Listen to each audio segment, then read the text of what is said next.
Hello everyone, this is Shivam here and आज की इस वीडियो में हम बात करने वाले हैं केमिकल काइनेटिक्स के 7th लेक्चर के बारे में। देखिए, इससे पहले वाले लेक्चर में हमने जीरो ऑर्डर को लेके सभी बातें जो है कंप्लीट कर ली थी। चाहे हमें उसके हाफ लाइफ के बारे में बात करनी हो, चाहे हमें T75 के बारे में बात करनी हो, तो चाहे हमें उसके डिफरेंट टाइप के ग्राफ के बारे में बात करनी हो। तो आज की वीडियो में हम बात करने वाले हैं सभी information related to first order reaction. ठीक है, आज की वीडियो में हम बात करने वाले हैं फर्स्ट ऑर्डर रिएक्शन को लेके जो जो इंफॉर्मेशन हम गैदर कर सकते हैं, जो जो चीजें हमारे सिलेबस में इंक्लूडेड है। राइट, देखिए सबसे पहली बात तो हमें समझ में आना चाहिए कि फर्स्ट ऑर्डर रिएक्शन का मतलब क्या है। तो अगर मैं मतलब समझाने की बात करूं तो मतलब हमारे पास क्या है, फर्स्ट ऑर्डर रिएक्शन का मतलब है कि हमारा जो रेट है वो डायरेक्टली प्रोपोर्शनल होगा concentration of reactant raised to power 1 के। Right, concentration of reactant raised to power 1 के। इसका क्या मतलब है? इसका मतलब ये है कि अगर मैंने कंसंट्रेशन को डबल किया, रेट डबल हो जाएगा। इसका मतलब क्या है, रेट और जो कंसंट्रेशन है वो आपस में डायरेक्टली प्रोपोर्शनल है।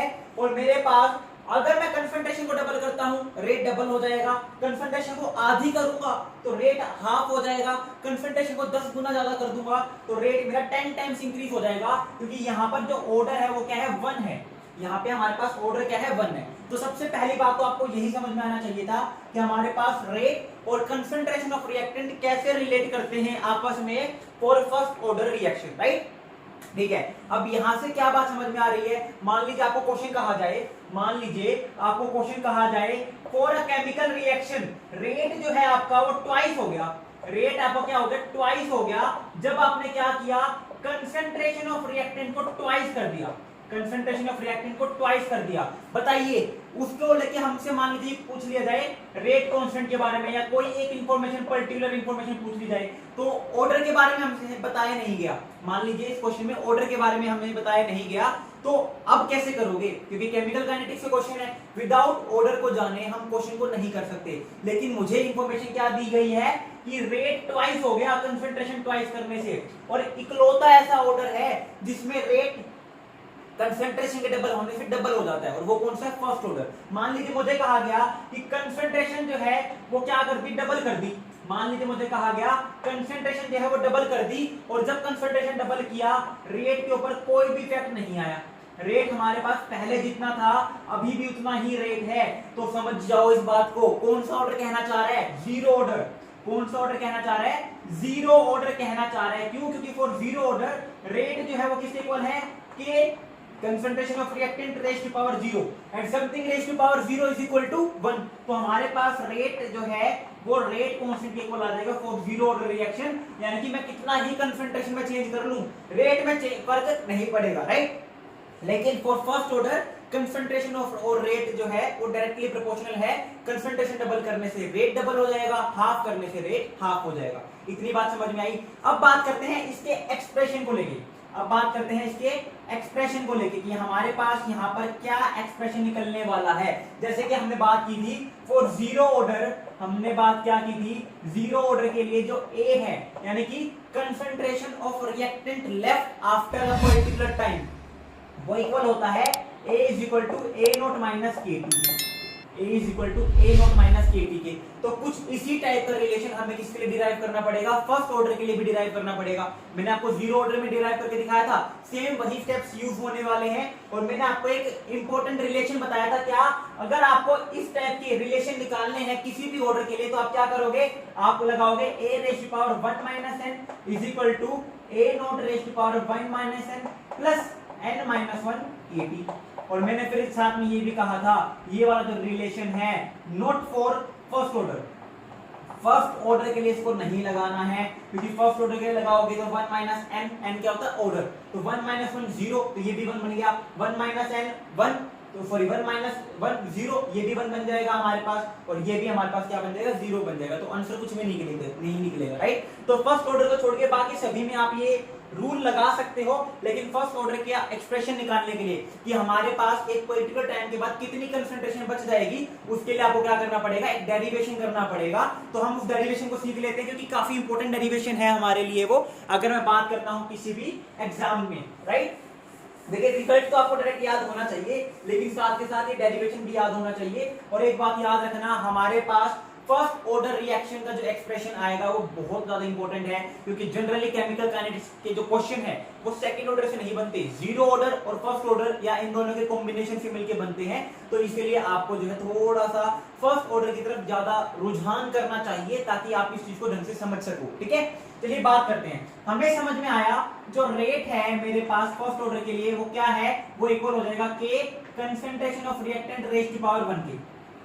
रेट जो है मेरे पास concentration of reactant raise to power 1 और यहाँ पे क्या है रेट कांस्टेंट। एक मेरे पास रेट जो होगा, मेरे पास रेट जो है मान लीजिए ए से बी ये रिएक्शन है मेरे पास, किसके इक्वल होगा, minus D A by D T के इक्वल होगा। रेट किसी को जाएगा minus D A by D T के, तो ये भी रेट के इक्वल है, ये भी रेट के इक्वल है, तो दोनों को क्या कर सकता हूं मैं, इक्वेट, क्योंकि एलएचएस अगर इक्वल है दोनों के तो आरएचएस भी इक्वल होंगे। तो हमने क्या कहा, हमने कहा कि minus D A by D T जो है वो इक्वल होगा मेरे पास के ए रेज़ टू पावर 1 के। ठीक है, अब देखिए हमारे पास यहाँ पर भी कंसंट्रेशन है, ये भी कंसंट्रेशन है, तो दोनों को एक साइड ले आऊं मैं, तो क्या बन जाएगा, माइनस डी ए बाई ए बन जाएगा इज इक्वल टू माइनस के डी टी। ठीक है, इधर से माइनस हटा देता हूँ, इधर लगा देता हूँ ताकि थोड़ा सा एक्सप्रेशन आसान हो जाए। चाहे माइनस इधर लगा लो चाहे इधर लगा लो, दोनों जब इक्वल है तो एक ही रिजल्ट देंगे ना, तो मैंने माइनस को इधर से इधर शिफ्ट कर दिया, कोई भी फर्क नहीं पड़ेगा, राइट। तो डी ए बाई क्या बन गया, माइनस के डी टी बन गया। अब देखिए डी ए का क्या मतलब है, डी ए का मतलब है स्मॉल चेंज, डी का मतलब है स्मॉल चेंज, लेकिन हमें स्मॉल चेंज नहीं निकालना, हमें लार्ज चेंज निकालना है। और जब छोटे छोटे स्मॉल चेंज को हम मिक्स कर देंगे, कंबाइन कर देंगे, तो क्या आ जाएगा, एक लार्ज चेंज आ जाएगा। और वो छोटे छोटे चेंजेस को मिक्स करने का काम, कंबाइन करने का काम कौन करता है, इंटीग्रेशन। तो हम क्या करेंगे, इंटीग्रेट कर देंगे दोनों साइड। अब हम क्या करेंगे, इंटीग्रेट कर देंगे दोनों साइड। अब देखिए के तो क्या था, कांस्टेंट था, तो इंटीग्रेशन कांस्टेंट का नहीं करते, बाहर ले लिया मैंने इसको।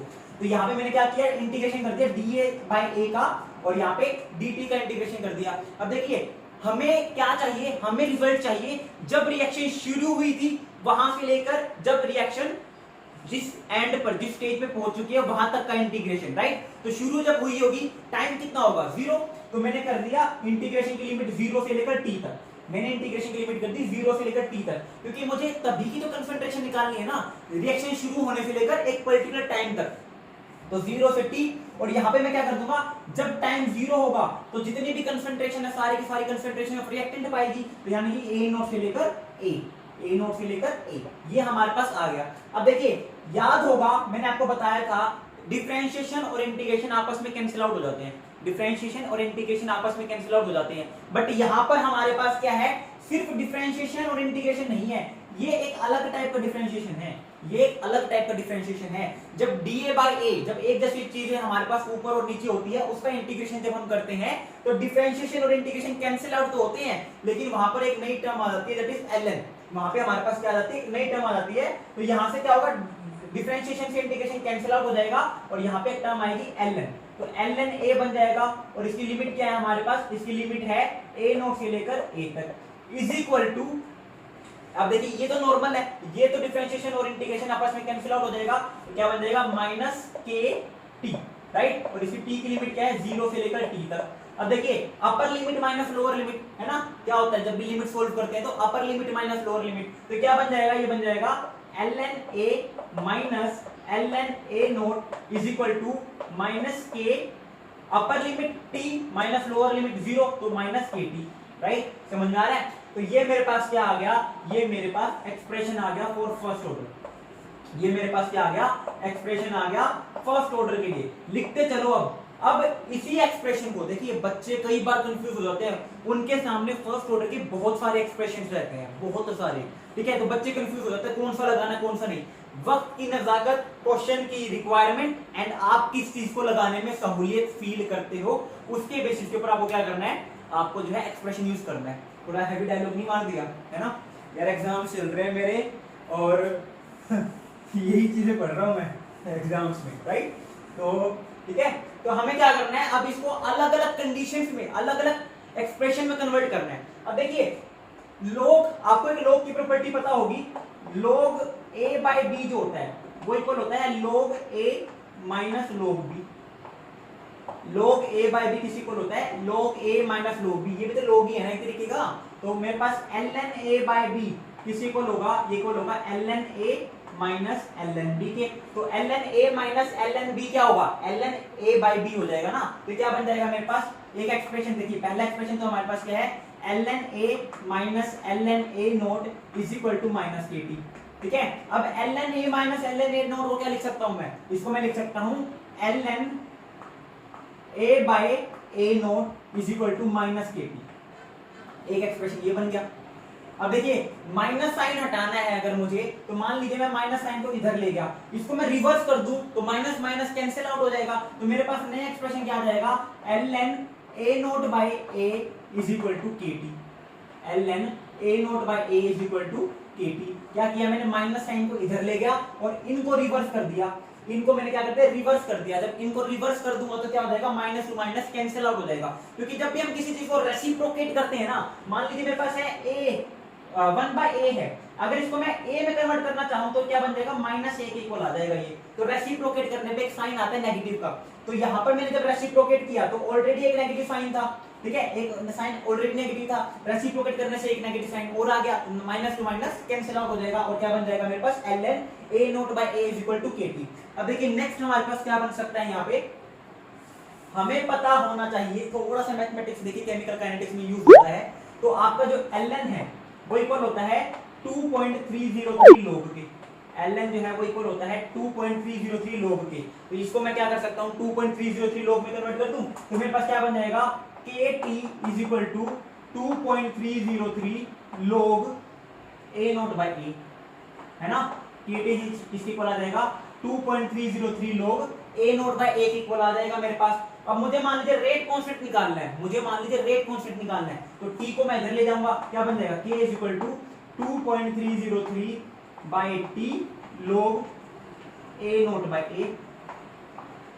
k is equal to 2.303 by t log a not by a। एक नया एक्सप्रेशन ये बन गया। t निकालना है तो t को इधर रखो, k को इधर ले जाओ, क्या बन जाएगा, t is equal to 2.303 by k log a not by a। ये नया एक्सप्रेशन आ गया। लो मान लीजिए मैं कह रहा हूं कि भैया ln हटा दो, मैं कह रहा हूं मान लो जी भैया यहां से ln हटा दो, तो ln हटाने के लिए क्या करते हैं, ln हटाने के लिए क्या करते हैं, ln हटाने के लिए e यूज करते हैं। देखिए अगर आपको log हटाना है तो आपको क्या करना पड़ेगा, 10 बेस लेना पड़ेगा, और अगर आपको ln हटाना है तो आपको क्या लेना पड़ेगा, e बेस लेना पड़ता है। अगर आपको ln हटाना है तो आपको e बेस लेना पड़ेगा। तो यहां से ln हटाना है तो यहां पे आपको क्या लेना पड़ेगा, e बेस लेना पड़ेगा। तो क्या बन जाएगा, a नोट बाय a जो है वो बन जाएगा e raise to power kt। a not by a क्या बन जाएगा, e raise to power kt। ये नया एक्सप्रेशन आ गया एक और लो भैया, ये फोर्थ, ये फिफ्थ, ये सिक्स्थ, ये सेवंथ, ये एक नया एक्सप्रेशन आ गया। a not by a is equal to e raise to power kt। तो मेरे पास एक नया एक्सप्रेशन और क्या आ सकता है, यहां से a नोट जो है मेरे पास a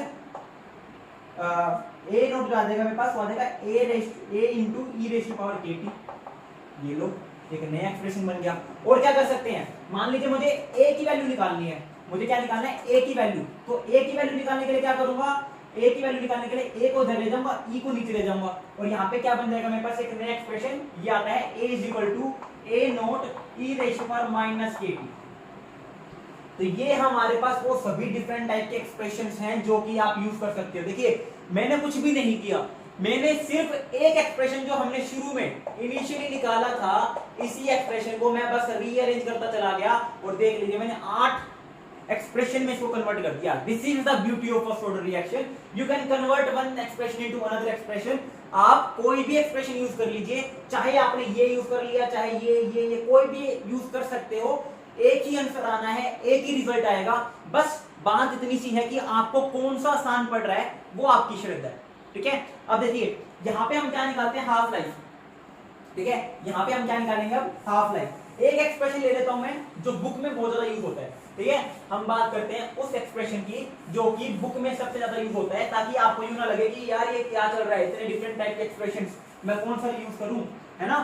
तो हमारे पास जो बुक में यूज होता है वो क्या है, k is equal to 2.303 by T log a not by a। ये मेरी बुक में एक्सप्रेशन जो है सबसे ज्यादा यूज होने वाला है। ठीक है, मुझे क्या निकालना है, t निकालना है, t हाफ निकालना है। तो मैं यहाँ पे k ले जाता हूँ, यहाँ पे t ले जाता हूँ। तो t का एक्सप्रेशन मेरे पास क्या है, t का एक्सप्रेशन है 2.303 by k log a not by a। अब देखिए जीरो ऑर्डर रिएक्शन अगर आपने सीख ली होगी तो ये चुटकियों का काम है। जितना भी काम सिखाया है आज सारा का सारा जीरो ऑर्डर से ही रिलेटेड था।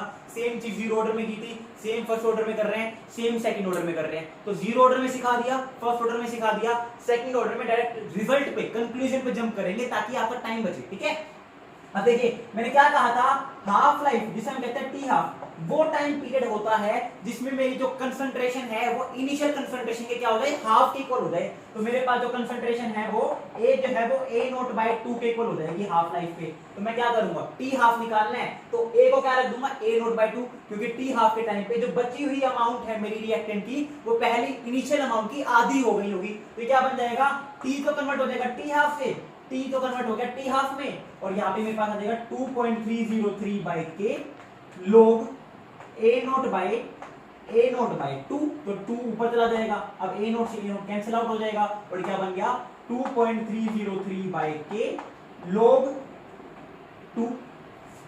अब log 2 को सोल्व करेंगे और 2.303 से मल्टीप्लाई करेंगे तो हमारे पास क्या आ जाएगा 0.693, और ये बन गया 0.693 बाय के। इसको जहन में उतार लो, इसको जहन में उतार लो, इतना ज्यादा इंपॉर्टेंट है, इसकी कोई हद नहीं है। यानी कि मेरी हाफ लाइफ जो है वो कंसंट्रेशन ऑफ रिएक्टेंट के ऊपर डिपेंड नहीं करती। मेरी हाफ लाइफ जो है वो कंसंट्रेशन ऑफ रिएक्टेंट पे डिपेंड नहीं करती। जीरो ऑर्डर में रिएक्टेंट पे डिपेंड कर रही थी, फर्स्ट ऑर्डर में डिपेंड नहीं कर रही। कहने का मतलब क्या है, किसी को मत बताना, ये बात सिर्फ आपके और मेरे बीच में, जो ये वीडियो देख रहे हैं उनके बीच में रहनी चाहिए। कहने का मतलब क्या है, मान लीजिए मैंने कहा कि मेरे पास ए नोट से ए नोट बाय 2 जाने में 10 मिनट लग गई, तो बताओ ए नोट बाय 2 से ए नोट बाय 4 जाने में कितनी लग जाएगी टाइम। तो देखिए ये हाफ लाइफ है, ये हाफ लाइफ है, ये भी तो हाफ लाइफ ही है ना एक, कि ए नोट बाय 2 से ए नोट बाय 4 गया, इसका आधा हो गया। तो अगर ये फर्स्ट ऑर्डर रिएक्शन है, देखो जो भी बात बता रहा हूं ना ये सारी फर्स्ट ऑर्डर तक ही सीमित रखना, सेकंड, जीरो, थर्ड, फलाना ढिमकाना मत, इनके ऊपर मत लगाना, सिर्फ फर्स्ट ऑर्डर पे लगाना है। अगर ए नोट से ए नोट बाय 2 जाने में 10 मिनट लग रही है और मैंने जो रिजल्ट निकाला है उसमें समझ में आया कि जो टी हाफ है वो कंसंट्रेशन के ऊपर डिपेंड ही नहीं करती, वो कंसंट्रेशन पे डिपेंड ही नहीं करती, तो इसमें 10 मिनट लगी है तो इसमें भी 10 मिनट ही लगेगी। ए नोट बाय 4 से ए नोट बाय 8 जाने में 10 मिनट ही लगेगी, ए नोट बाय ए से ए नोट बाय 16 जाने में 10 मिनट ही लगेगी। तो मुझसे कोई क्वेश्चन पूछ लिया जाए, मुझसे कोई क्वेश्चन पूछ लिया जाए, मान लीजिए मैंने क्वेश्चन पूछा है आपसे, मैंने आपसे क्वेश्चन पूछा है कि बताइए, बताइए आप मुझे ध्यान से सुन के बताइए क्या क्वेश्चन है। क्वेश्चन ये है कि अगर हाफ लाइफ आपकी जो है 20 मिनट है, अगर हाफ लाइफ आपकी रिएक्शन की 20 मिनट है, जो ऑर्डर है वो है फर्स्ट ऑर्डर, रिएक्शन जो है वो फर्स्ट ऑर्डर को फॉलो कर रही है, हाफ लाइफ 20 मिनट है, तो बताओ ए नोट से ए नोट बाय 32 जाने में कितनी देर लगेगी, ए नोट से ए नोट बाय 32 जाने में कितनी देर लगेगी। तो आप क्या इस क्वेश्चन को कर सकते हो, बिल्कुल कर सकते हैं। फॉर्मूला क्यों लगा रहे हो, अब बच्चे पता क्या करेंगे, ध्यान से सुनना बच्चे करेंगे, ठीक है, टी हाफ का फॉर्मूला होता है 0.693 बाय के, ठीक है, मुझे टी हाफ की वैल्यू दे रखी 20 मिनट, तो के का फॉर्मूला आ गया मेरे पास 0.693 बाय 20 मिनट, राइट, 20, ये आ गई के की वैल्यू। अब हमने एक फॉर्मूला पढ़ा है, क्या फॉर्मूला हमने पढ़ा है कि के जो है वो इक्वल होता है 2.303 by T log A not by A T, ठीक है। मुझे क्या निकालना है, टाइम निकालना है ना मुझे, कि कितनी देर लगेगी ए नोट से ए नोट बाय 32 जाने में, तो मुझे टाइम तो इधर चाहिए, और के मैंने निकाल लिया, के की वैल्यू क्या है 0.693 बाय 20, तो यहाँ पे के की वैल्यू आ जाएगी 0.693 बाय 20। ए जो है मेरे पास वो क्या रखना है, मुझे ए नोट बाय 32 रखना है मुझे, क्योंकि निकालना है ए की वैल्यू क्या है ए नोट बाय 32। अब ए नोट से ए नोट कैंसिल, 32 ऊपर चला गया, 32 यहाँ पे, इसको सोल्व करेंगे और फिर आंसर निकाल के देंगे। इतना सारा काम करना क्यों है बच्चों, आपको इतना सारा काम क्यों करना है। मैंने आपको जब एक बात बताई है, क्या मैंने आपको बात बताई है, अगर फर्स्ट ऑर्डर रिएक्शन है आपकी, अगर आपकी फर्स्ट ऑर्डर रिएक्शन है तो हाफ लाइफ जो है कभी भी कंसंट्रेशन चेंज होने से चेंज नहीं होती है, राइट। तो मैंने कहा कि अगर हाफ लाइफ 20 मिनट है, ए नोट से ए नोट बाय 2 जाने में 20 मिनट्स लग रहे हैं, तो ए नोट बाय 2 से ए नोट बाय 4 जाने में कितना टाइम लगेगा 20, very good. A not bye 8 में जाने में कितना टाइम लगेगा 20, ए नोट बाय 8 से ए नोट बाय 16 जाने में कितना टाइम लगेगा 20, ए नोट बाय 16 से ए नोट बाय 32 जाने में कितना टाइम लगेगा 20। अब क्या चाहिए, ए नोट से ए नोट बाई 32 जाने का टाइम तो चाहिए, तो 20 प्लस 20 प्लस 20 प्लस 20 प्लस 20, तो 1 2 3 4 5 100 मिनट होगी। 100 मिनट लगेगी मुझे ए नोट से ए नोट बाय 32 जाने में for the first order reaction. मुझे कुछ करने की जरूरत पड़ी ही नहीं, एक सिंपल सा मैंने कंसेप्ट यूज किया, अपने दिमाग को लगाया, क्वेश्चन को कॉम्प्लेक्स नहीं किया, कंसेप्ट को समझने की कोशिश की, जो मैंने आपको समझाया था उससे मैंने बिना पेन उठाए बिना चौक का यूज किए आंसर निकाल लिया। आपको दिखाने के लिए चौक यूज करनी पड़ रही है, अगर मुझे क्वेश्चन मिला जाए तो ऐसे क्वेश्चन को तो करने के लिए मुझे पेन उठाने की जरूरत ही नहीं है, क्योंकि मुझे कंसेप्ट पता है। तो you have to know about the concept and you also have to know about how to use that concept in different conditions, right. सिर्फ कंसेप्ट जानने से इंपॉर्टेंट काम नहीं चलेगा, आपको जानना पड़ेगा कि उन कंसेप्ट को अप्लाई कैसे करूं। अगर मैं आपको ये बात बता देता, ये क्वेश्चन करके नहीं दिखाता, और साथ के साथ ये भी नहीं बताता आपको कि आप किस तरीके से करते इस क्वेश्चन को, आप कभी भी अप्लाई नहीं कर सकते। आप क्या करते, इससे पहले जो मैंने मेथड अपनाया था वो मेथड अपनाते। क्यों अपनाना बच्चों, अगर मैं आपको कोई चीज सिखा रहा हूं तो इसका मतलब है कि वो बहुत इंपॉर्टेंट है, बहुत वाइटल है, चीजें वहां से पूछी जाती है। और बच्चों को लगता है कि बहुत मुश्किल क्वेश्चन था, लंबी लंबी कैलकुलेशन होती जा रही है, टाइम कम पड़ रहा है। आपको टाइम इसलिए कम पड़ रहा है क्योंकि आप आसान चीजों के लिए, क्योंकि एग्जामिनर को पता है कि अगर आपको ये कंसेप्ट पता होगा तो ये तो 5 सेकंड का काम है। अगर आप लेकिन पहले वाली अप्रोच लगा रहे हो, फॉर्मूले में चीजों को पुट करके निकालने की कोशिश कर रहे हो, फिर तो क्या कर सकते हैं, टाइम तो लगेगा ही लगेगा ना।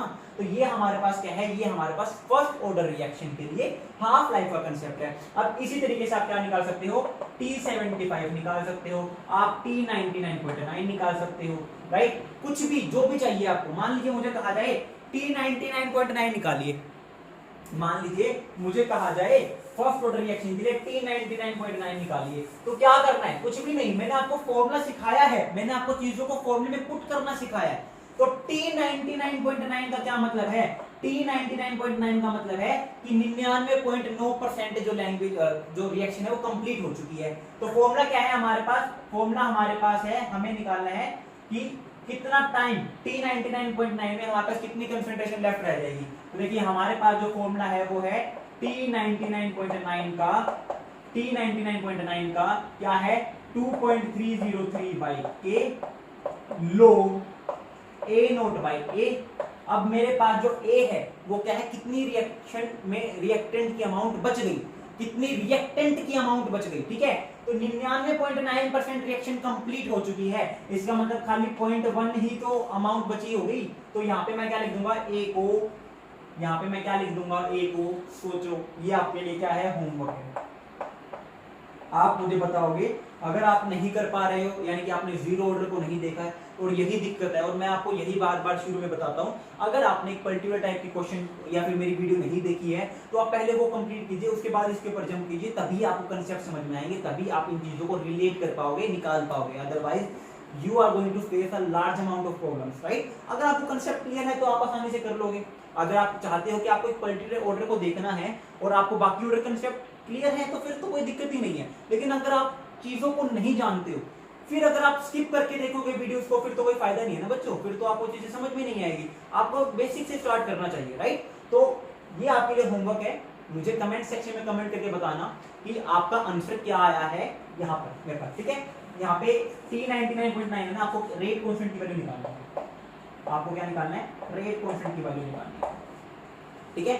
समझ में आ रहा है। तो ये हमारे पास क्या है, फर्स्ट ऑर्डर रिएक्शन, ये हमारे पास क्या है, फर्स्ट ऑर्डर रिएक्शन के लिए। अब देखिए हमारे पास, मैंने आपको जीरो ऑर्डर में रिलेशन बताया था किसके के बीच में, T75 बाई T50 के बीच में, मैंने आपको रिलेशन बताया था T75 बाई T50 के बीच में जीरो ऑर्डर के लिए, और T87.5 और T50 के बीच में, राइट। और मैंने क्या कहा था, जीरो ऑर्डर में क्या करना है आपको, इनको डिवाइड कर दो, जो भी आंसर आएगा वही इनके बीच में रिलेशन पाएगा। लेकिन for first order you can not divide it, या तो आप क्या करो, पहले T75 निकालो, T50 निकालो और उनको डिवाइड कर दो, T87.5 निकालो, T50 निकालो और उनको डिवाइड कर दो, या फिर आप एक काम करो, इनका डायरेक्ट रिजल्ट भी याद कर सकते हो, आप इनका डायरेक्ट रिजल्ट भी याद कर सकते हो। For first order reaction the relation between T75 by T50 is 2 and T87.5 by T50 is 3। यानी कि मैं कह सकता हूं फॉर फर्स्ट ऑर्डर T75 जो है वो ट्वाइस होती है T50 के, and for first order T87.5 जो है वो थ्राइस होती है P50 के। अब आपका होमवर्क क्या है, आप इसको डिराइव करके देखो आप भी रहा है या नहीं आ रहा है। नहीं आ रहा होगा फिर तो फायदा ही नहीं हुआ ना कुछ भी। बच्चों जीरो ऑर्डर में सिखाया है वही चीज अप्लाई करनी है, फॉर्मूला ही तो चेंज है खाली। फॉर्मूला जीरो ऑर्डर में हम अलग यूज कर रहे थे, इसमें अलग यूज करेंगे, इससे ज्यादा तो कोई फर्क भी नहीं है, राइट। तो आपको ये क्या करना है, खुद निकाल के देखना है। तो this is all about the first order reaction, this is all about the first order reaction. एक इंपॉर्टेंट कंसेप्ट और है, एक इंपॉर्टेंट कंसेप्ट और है। एक क्वेश्चन हमारे पास है, मान लीजिए पहली बात तो ये, जस्ट गिव मी अ सेक, मैं एक बार फोन देख लेता हूँ कहीं फोन में रिकॉर्डिंग बंद ना हो गई हो, मैं बोलता चलूँ पता चले। ओके चलो ठीक है।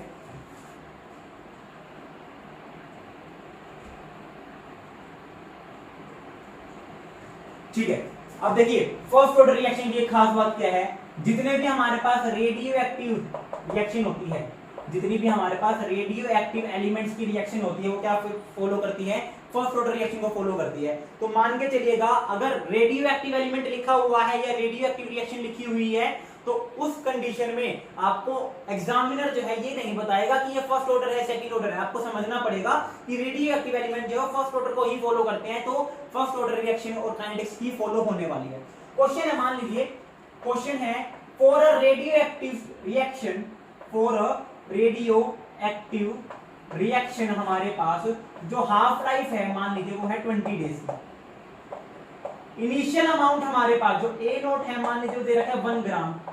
मुझसे पूछा गया कि बताइए concentration of reactant left after 100 days. ये मेरे पास क्वेश्चन, ठीक है। एक रेडियो एक्टिव रिएक्शन है जिसमें हाफ लाइफ है 20 डेज का है, जो इनिशियल अमाउंट है वो 1 ग्राम है, जो ए है वो पूछा हुआ है और मुझे क्या दे रखा है, टाइम दे रखा है 100 डेज का। तो आप क्या करोगे, वही अप्रोच यूज करोगे ना, राइट। ये क्या कहोगे, रेट कांस्टेंट कैसे निकालेंगे, with the help of 0.693/t half. ये मेरे पास यहाँ से रेट कांस्टेंट आ जाएगा और इसको रेट कांस्टेंट में फॉर्मूला लगा दूंगा A = A note e raise to power -kt। Rate constant आ जाएगा, टाइम 100 डेज है ही, A नोट 1 ग्राम है ही, A की वैल्यू निकल जाएगी। क्यों करना है इतना काम, क्योंकि पहले आप ये फॉर्मूला लगाओगे, वहां से रेट कांस्टेंट की वैल्यू आएगी, उसको इसमें पुट करोगे, फिर वहां से A निकालोगे। और E को तो सोल्व करना आसान होता ही नहीं, बच्चों को तो कैलकुलेटर यूज भी नहीं करना आता, कई सारे बच्चों को तो क्यों कैलकुलेटर यूज करना है। मैं आपको बताता हूँ ना, विदाउट कैलकुलेटर यूज किया आप कैसे कर सकते हो इस चीज को, ठीक है। क्या करना है, आप ये देख लो इस क्वेश्चन में कितनी हाफ लाइफ है। दोबारा बता रहा हूँ, जो भी तरीके, जो भी टेक्निक्स बता रहा हूँ, जो भी शॉर्टकट बता रहा हूँ, ये खाली फर्स्ट ऑर्डर के लिए है। आज की video exclusively for first order reaction है, सेकंड या जीरो पे मत लगा देना इनको, ठीक है।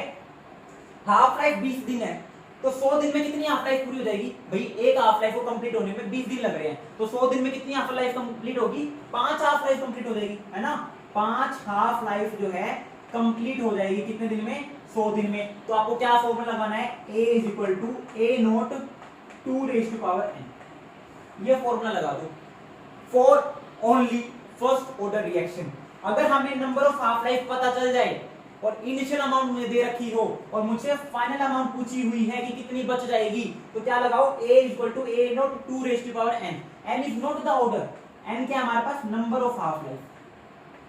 n हमारे पास क्या है, नंबर ऑफ हाफ लाइफ की, कितनी हाफ लाइफ हमारे पास प्रेजेंट है। अब देखिए A नोट हमारे पास 1 दे रखा है, 1 ग्राम, है ना, और हाफ लाइफ कितनी आई है 5, तो ये क्या हो जाएगा 2 रेज़ टू पावर 5, यानी कि 2 to the 4 to the 8 to the 16 to the 32, 1/32 gram.